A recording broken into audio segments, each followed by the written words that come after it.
there and welcome back to my second video on my Tours of English Counties through Books About Them series. I've read a book about Essex and now I've read a book about Cornwall. The book I read about Cornwall is called Tremarnock and it's by an author called Emma Burstall and was published in 2015. So it's subtitled The Lives, Loves and Secrets of a Cornish Village. However, Amazon's kind of ignored that and just called it a feel-good romance set in Cornwall. So, you know, I took that as my note when I was buying it on my Kindle.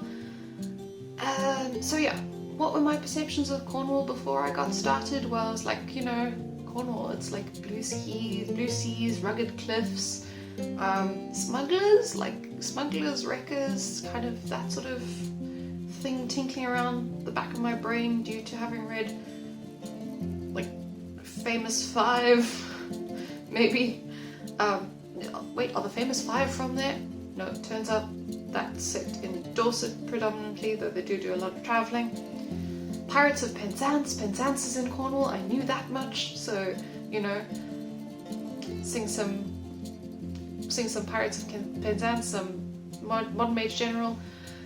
My sister-in-law frequently joins the Gilbert and Sullivan Amateur Dramatic Society that puts on various things. I don't think she's been in Pirates of Penzance, but she has been in Ruddy Gore, which is also set in Cornwall. So the other thing I know about Cornwall is that pasties come from there. So point for Cornwall because pastry, good. And that Cornwall and Devon have a massive fight about who makes the best type of cream tea. So the other thing I vaguely remember is that the Tintagel, which I hope I'm pronouncing correctly, is there, which is the site supposedly of one of King Arthur's castles, so that's quite cool. Actually, the main thing I discovered when I was researching Cornwall so that I could actually prepare this video properly was that almost all the things that I thought were in Cornwall are actually in Devon. That was super embarrassing. I was like, cool, so, you know, capital of Cornwall must be Plymouth, right? Nope, that's in Devon.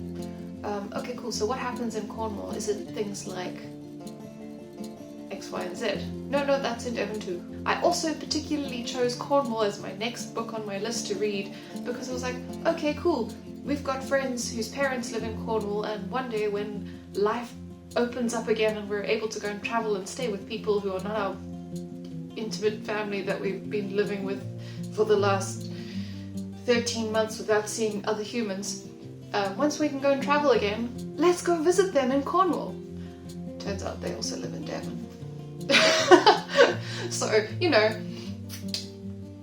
like 0.1 point to Laura in terms of her general knowledge about what actually happens in Cornwall.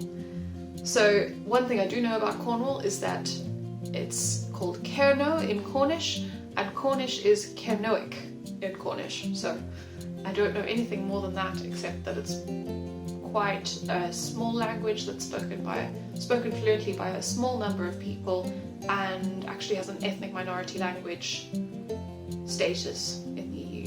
I think in the EU or maybe in the UK, I'm not sure.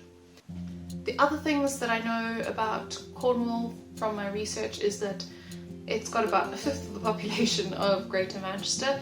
So if you think about that and you think about the general size and landmass of Cornwall, that means there are about 151 people per square kilometre, which means that it's pretty sparsely populated. It's the 41st most densely populated county in England, so that means that, you know, it's pretty far down on the list because there are 44 counties, so it's a sparsely populated place.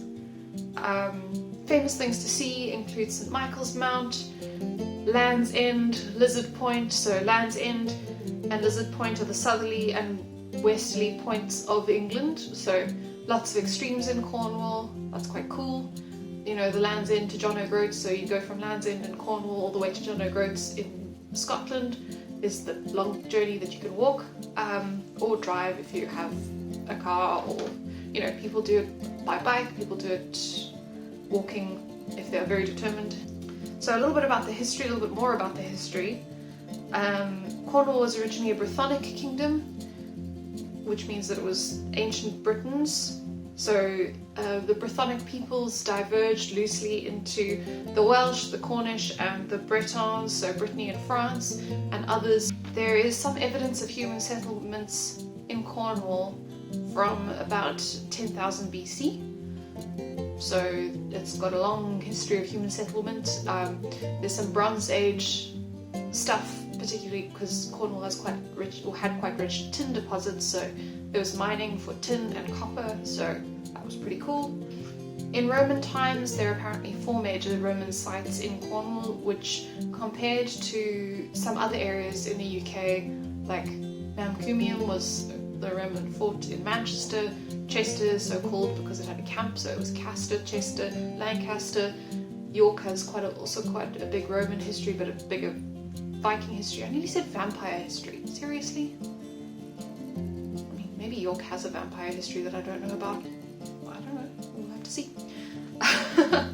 So, during the Roman times, post-Roman, there was the kingdom of the Dumnonia, which is mostly where the sort of semi-historical, mostly legendary King Arthur and his cronies history sits. So it's kind of post-Roman, but pre-Norman essentially. Then, roughly in the Norman period, Cornwall became part of the kingdoms of Britain. So it's got a long history of tin mining, as I said earlier, from the High Middle Ages all the way through to the 19th century. So if you look at the Cornish Flag, it's a sable field with argent cross, which means that it's a black background with a white cross. So the tin was represented by this white. Even though argent means silver, means white in heraldry, that was the symbolism of it.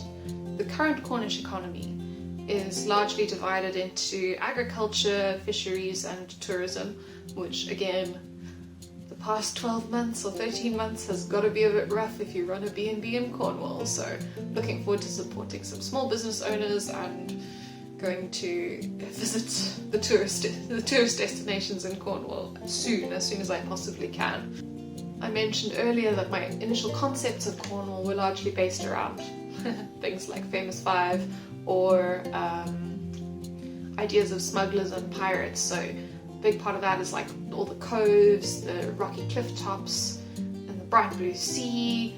It's a surf haven, so like all the surfers in England go down to Cornwall because it's part of the most sunny part of England, and also it's got this beautiful surf from the rocks. There's a section of it called the Cornish Riviera, which sounds very fancy, and I'm sure is very fancy, and I'm sure, you know, houses cost a lot and are mostly populated by urban refugees. St. Michael's Mount is a tidal island, which I'm very, very keen to go see. Apparently you can walk out at low tide, but then you have to either wait there until the tide changes, or you have to come back before the tide changes. The place names in Cornwall that I knew about that didn't turn out to be in Devon were Truro, which is the capital city of Cornwall. It's also the only city in Cornwall, so even though it's not the most populous town, it's the only city. Other places include Falmouth, which immediately made me think of Falmouth Road in Cape Town, which is where the medical school at University of Cape Town is, so there's a little bit of a Cornish diaspora in Cape Town that got involved in road naming.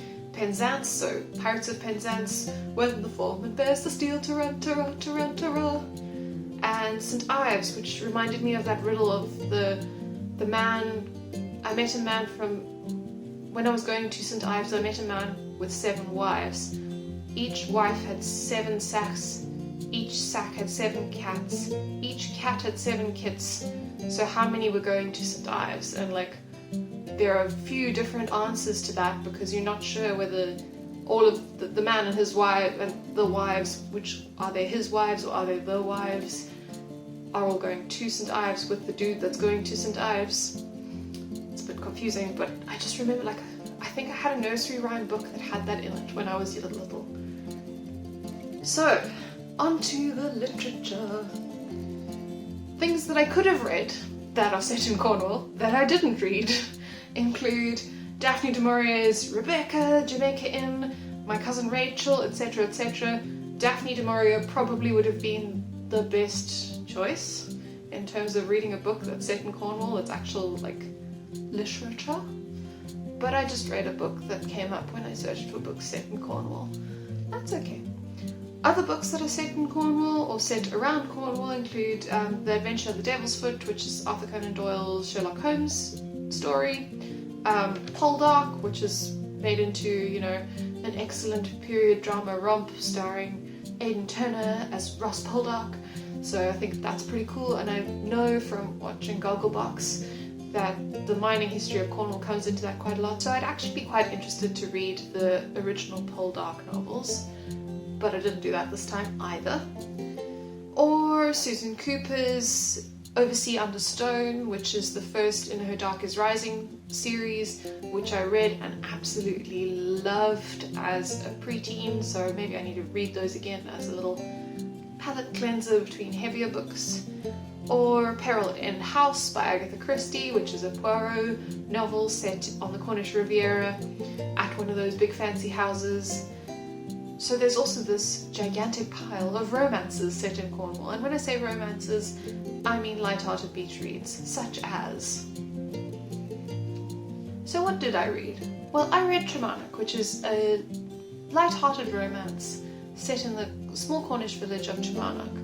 It follows the lives of Liz and her daughter Rosie. Liz is this hardworking single mom who works pretty much all the hours God sent to be able to pay the bills and give her daughter the life that she thinks she deserves, even though the budget is really, really tight. So there's scrimping and saving when Rosie wants to go on a class trip to London, and Liz works really, really hard. She works 2 jobs. She works at Plymouth in a Plymouth office block as a cleaner in the mornings, and then at the local restaurant as a waitress in the evenings. So, you know, she's got a lot going on. Probably Liz working in Plymouth added to my confusion that Plymouth might be in Cornwall, so forgive me. Tremarnock, the imaginary village that this book is set in, is somewhere near Tor Point, because Liz obviously takes the ferry to Plymouth every morning to get to work. I looked up a little bit about Tremarnock. So Tre, T-R-E, in a place name is a way of saying homestead or settlement in Cornish. You know, there are a couple of other little Cornish place names that frequently pop up on the map that I've had a look at. So those include Pol, which is a pond, lake or well, Pen, which is a hill or headland, and Porth, which is port. And there's a little rhyme that goes with it: by Trepol and Pen shall ye know the Cornishmen. So that was quite cool. So Tremarnock was named sensibly, even though it's an imaginary village. One of the things I really enjoyed about the book and its characterization of the Cornish village was that it reminded me quite a lot of my grand small town in the Eastern Cape in South Africa, in that it's quite seasonally dependent. So they have a high season and a low season, and the town's very tightly knit. But you know, there is this constant influx of urban refugees from London or people who come through for the holiday, and the restaurant is crazy busy over the holiday but much quieter over December. So there's kind of that flux of holiday town life. They've got a quite tight-knit community, everyone knows everyone else, everyone's in each other's business, which strikes me as probably quite authentic.